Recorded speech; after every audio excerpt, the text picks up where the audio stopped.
Perfect. Then we can go ahead and get the ball rolling. If anybody has any questions about anything before we get started too, more than welcome to share them out loud. If it's a little bit more personal, you're more than welcome to use the chat feature as well. I'll keep that up and keep my eye on that as we're going through some of the speeches. Just a quick reminder, if you could make sure we have our microphones muted while other people are speaking. Sometimes we get some really bad feedback going back and forth.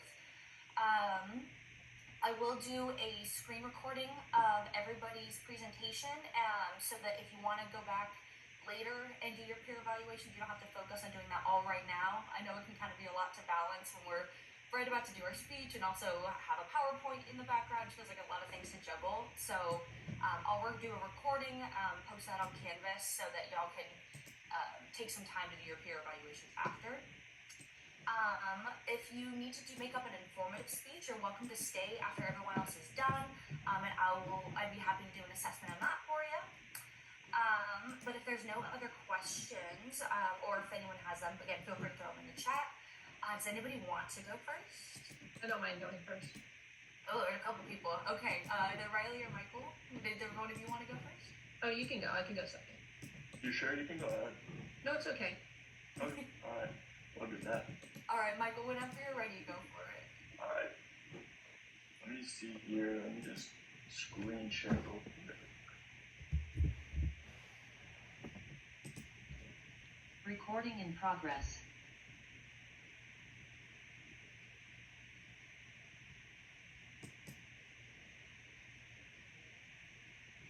Sorry, 1 second. I'm looking for it. Oh, no problem. You're good.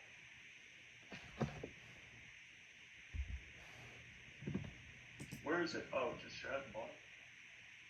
Oh, there. Okay. Alright.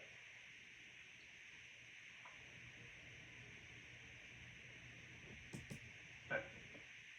Ready? Okay. Hi everybody. My name is Michael Mosher, and this is my speech, Gaming Like Never Before. If you ever wished that you could upgrade your Xbox, if you could your iPhone, well now with gaming PCs, you can. Today I want to talk to you all about why PC gaming is the better choice over console gaming. And even though consoles might seem more convenient at first, PC gaming actually gives you better performance, more freedom, and save you money over time. Now I know a lot of you probably already have some consoles, or maybe you're thinking about getting one. But understanding the long-term pros and cons can help you make an option, especially if gaming is something you really care about. And here's what we're going to talk about. First, we'll look at how PCs outperform consoles in performance and graphics. Then we'll look at how PCs give you way more options and flexibility when gaming. And finally, we'll cover the cost and why PC gaming is actually cheaper in the long run. Even though consoles might seem cheaper up front, let's look at how the performance and graphics first. PCs simply run games better. According to the article Tom's Hardware posted in 2025, PCs can easily handle from anywhere from 60 to over 240 frames per second, even in 4K resolution.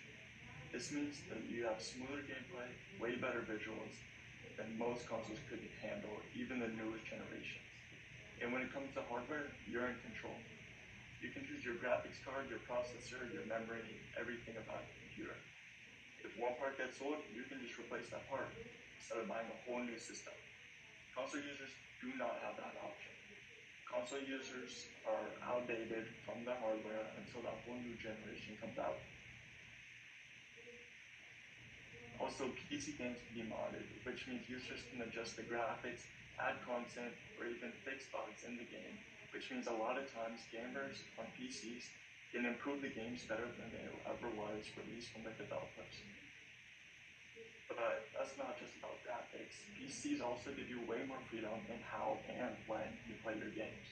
So let's talk about that flexibility. When you're gaming on PC, you're not locked into just one or two brands. You can go to many options like Steam, Epic Games, GOG, and many more. And that means more choices for games and at a lot lower prices.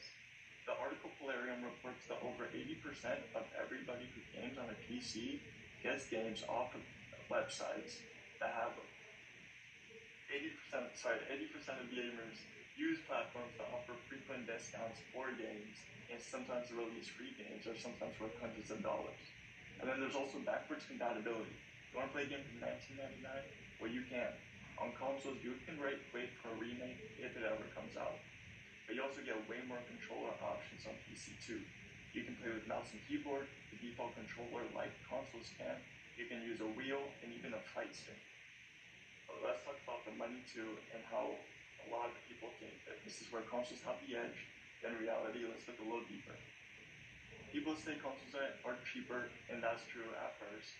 The new Xbox or new PlayStation usually does cost less than a new gaming PC. But here's the full picture. PC games are actually a lot cheaper, and according to Tom's article, PC platforms regularly have sales bundles, even free games, which is something that consoles never have. For example, Steam offers discounts up to 90% on all seasonal discounts. Secondly, PC gamers don't have to pay for online multiplayer like consoles do. On consoles, services like PlayStation Plus and Xbox Live charge you $60 a year just to play with other people. And as TechRadar, the article points out, that can add up really quick. And third and finally, your PC lasts a lot longer. You don't have to start from scratch every time you need a new part or a new generation comes out. You upgrade what you need, and that saves money in the long run. Even the article Wired, posted in 2021, argued that with smart choices, you can build a gaming PC that performs better and lasts longer than the consoles that are coming out for a lot less money than you might ever expect. So whether you care about graphics, freedom, saving cash, PC gaming wins in almost every single category. But let's go over those key points one last time. PCs beat consoles in graphics and speed. PC gives you more control of the games and how you play them. And PCs are actually better long-term investments for money. So what's the takeaway?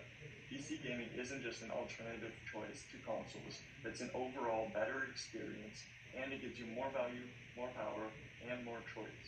So next time you turn on your console and you wait through loading screens or pay another monthly subscription, remember, there's a better way to play. And if you don't believe me, do your own research, compare the prices, look at the specs, ask somebody with a PC, and next time you think about upgrading your setup, try building or buying a gaming PC, and you might never go back. Thank you. Fantastic work.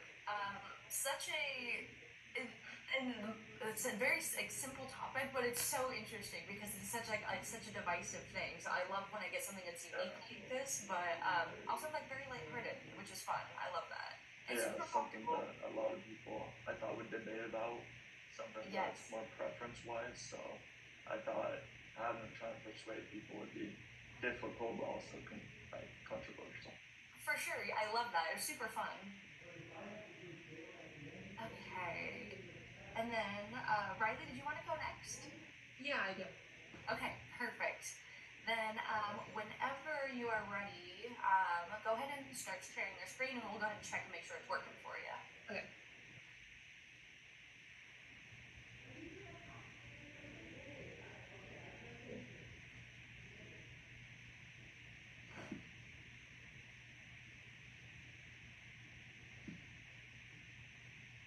Hold on, I'm having a hard time getting it into present mode. Yeah, no problem.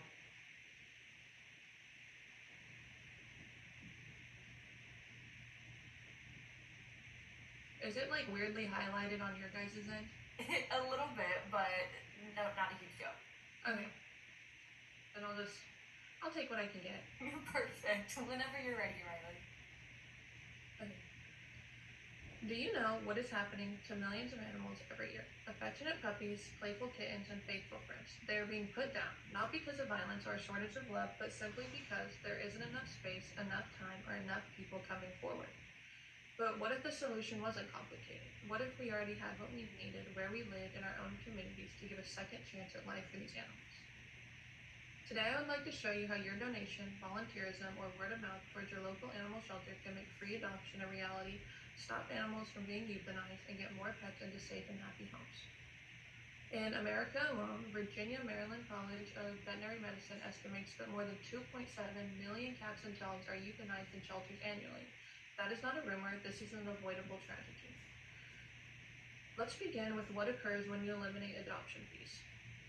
Because the adoption fee is lower, the animals get out of shelter sooner. ASPCA Pro discovers that lower adoption or no fee charges actually make it happen faster, reduce overcrowding, and lead to healthier animals. Why it makes a difference? The longer the animal is in the shelter, the more likely it is that it will get sick, stressed out, or simply be neglected. Short visits are best for the animals. Staff save resources, more animals come in, and many other positives come with it. In fact, Best Friends Animal Society says shelters that conduct a fee-waived event adopt more animals more quickly with fewer returns and better outcomes. Easy does it, and when adoption is easy, animals don't merely go home, animals find hope. So where do free adoptions come from then? We'll pull back the curtain and see. Adoption events don't come out of nowhere, but through individuals, volunteering, neighborhood donors, or that's what keeps them going. Shelter support is not something Humane Pro recommends. It's a necessity. Volunteering an hour or two a week, supplies being donated, or just spreading the word, community support powers the entire shelter system. Even borrowing a pet's leash for the day makes a kennel available to another. Even a bottle of shampoo or a grocery bag removes the cost factor. And when volunteers have the opportunity to interact with animals, they are less stressed, more adoptable, and better socialized. And in so doing, Worldwide Veterinary Service happily sees that every shelter animal adopted is a life change, and every shelter advocate is a community blessing. But then, there's also some naysayers who believe that free adoptions are not so great after all, but we'll put that to rest immediately. One of the reasons cited is the assumption, if it's free, it's not as highly valued. The owners that would not want an animal that they did not have to pay for. There is an exception. Science says otherwise. ASPCA Pro tells us that over 90% of free adoption pets remain in their original homes long term. Those owners were equally committed to, sometimes even more so than, the payers. And here's another surprise. Free adoptions are particularly helpful to animals who need them most. Senior pets and pets with medical conditions who are often too ignored. So not only are free adoptions safe, they're sometimes the only chance certain animals have at ever finding a family. Now that we've shattered the misconception, let's bring everything full circle.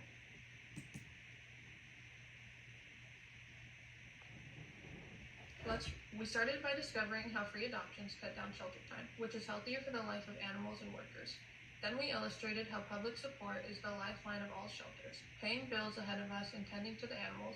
And lastly, we put the myth to rest that free adoptions find animals awful owners, when really they're getting more gorgeous animals into great homes. So what's the moral of the story? And if our society gives more through volunteering, donating, and advocacy, then shelters can give more free adoptions, fewer euthanizations, and provide second chances to animals as deserving as they are. Imagine this, a trembling dog in a kennel, tail between its legs, never knowing when it will get free.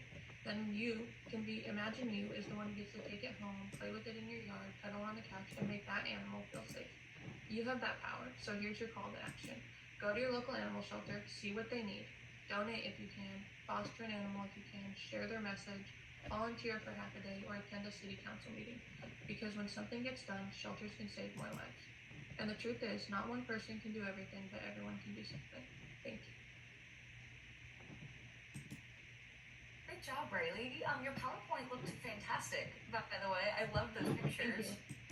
You could use a little serotonin boost, during these times. I love that. Fantastic. Okay, your rubric is all done. Does anybody want to go next? I have a similar topic as well, so I could probably go next. Perfect, let's do it. Is it okay if I go after her? Yeah, absolutely. Who is it, Anna? Anna? Yes, perfect. Okay, I'll go after you. If that's okay. Yeah, we'll get you a cue. I'll write that down. Thank you. Thank you.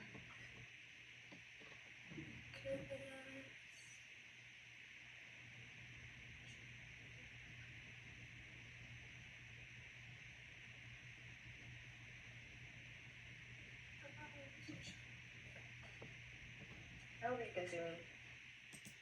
Yep, go ahead and put it in full screen. Okay, and you can go back and forth. Yep, beautiful. Looks great. Okay, I'm gonna give it pretty. It's fine. Okay, so hello, my name is Hannah, so I'll be giving my descriptive speech. Let me paint a picture to you. You walk into a shelter, rows of creatures, tails blinking, full eyes of hope, fear, and sometimes not gonna One dog leans forward, quietly watching you like you are asking, am I next? That moment, that change to choose adoption can change everything, not just for you, but for the dog as well. Today I'm here to talk about why we should adopt dogs from shelters instead of buying them. It's a simple choice that carries a huge impact. Okay, so now again, this topic can be complicated. Let's be fair and look at both sides. So priorities of finding from breeders says often. I want specific breed or temperament, want to know the dog's medical background, or shelter dogs are just incredible. And I understand that, anyone can really understand that. But buying from a breeder can feel safer, more control. You know the history, you know the genetics, and you think you know what you're getting. But here's the reality on the adoption side. Every year, millions of dogs are surrendered to shelters, not just because they're dangerous, but because of humans to criticize, people moving, losing jobs, or passing away. And adoption gives a loving dog a second chance. It also helps solve a natural overpopulation crisis. Now let's talk about where many store-bought dogs actually came from. The mills, those are mass-producing breeding operations where animals are kept in dirty cages, often with no vet care or human interaction. Mary Jo Diane in the book Animal Welfare described conditions where dogs are overbred over and over again with little food, water, or no compassion at all. And yet, those puppies still make it through the pestle windows with high prices tags. And what's worse, those dogs often suffer long-term health and behavioral issues with trauma and inbreeding. You might pay thousands of dollars for a dog that ends up getting expensive treatment just to live a normal life. And those you can see like some examples as well. And you might be thinking, I want a specific breed, can I still adopt? Yes, you can. According to the Pet 2024 Pet Watch, about 24% of Sheltie dogs are purebred, and the rest beautiful, unique mix who often have a few genetic issues and a longer life experiences than overbred purebreds. Plus, most shelters and rescues do go through medical behavioral screening, so you're not going blind. Many dogs are already trained in housework and they're raised well. For example, my dog Sally, you have her right there. I rescued her about 2-3 years ago, and she was amazing husky. You have a big history of being crazy, sassy, and uncontrollable. Yes, my dog is still crazy and sassy, but she was actually very, very, very well trained. We got her, so yes, you can get a dog and you will not be controllable. Now let's get to numbers for a second, because the problem is bigger than most people realize. Every year, about 7.6 million of animals enter shelters in the United States. Out of those, 3.9 million of dogs are dogs. That's a huge number of dogs in the And here's the heartbreaking part. 1.2 million of those dogs, about 30%, are being put down simply because you don't get to adopt any time. Now compare this with 60% of the US household already have at least one pet. That shows that clearly people love animals, but many are still buying recently, which leaves shelters overgrown and also, it's worth nothing that 50% of the adoptable pets are dogs. So if you're looking for a dog, chances are there's already one looking for you. But let's not forget, dogs also help us. But shelters dogs save us as well, right? According to American Heart Associates, owning a dog is linked to lower blood pressure, less stress, and a 33% lower risk of early death and disease. Why? Dogs get us outside, they make us move, they make us feel loved and needed. it's just not about saving a dog, it's about how much the community gives out back in return. Some people say dogs are still risky. I don't know what I'm getting into. But here's the truth, no dog is ever kind to you, no matter where you get them from. And shelters often go farther than breeders in embodying temper, behavior, and fit. You also get support. Many shelters often offer post-adoption help, training referrals, and trial periods. So what can we do? First, adopt if you're thinking of getting a dog. Second, volunteer or foster. Even short-term care gets a dog break from shelter and helps them find homes. Third, share. A quick incident story about a local adoptable dog might lead someone to the next best friend. And if you really want a specific breed dog, look into breed specific breeds. They exist, and you can adopt dogs just like breeders do. Let's stop training animals like products, and let's stop supporting the system that creates suffering while millions of incredible dogs are sit in shelters open for one person to choose them. Adoption isn't about being perfect, it's about being kind, it's about giving love to someone who really, really needs it. So next time you're looking for a best friend, adopt, don't shop, and be someone here. Thank you.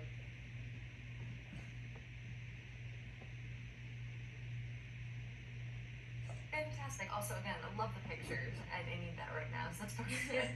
That's so cute. Okay, and then your rubric is posted. Next up, Maggie, you wanted to go, right? Yes, I do want to go. Perfect. Does anybody want to go after Maddie? Okay, we'll start calling. I could go. Oh, even better. Sorry, who was that? Robert? Perfect. Thank you. Okay, we'll get you in next.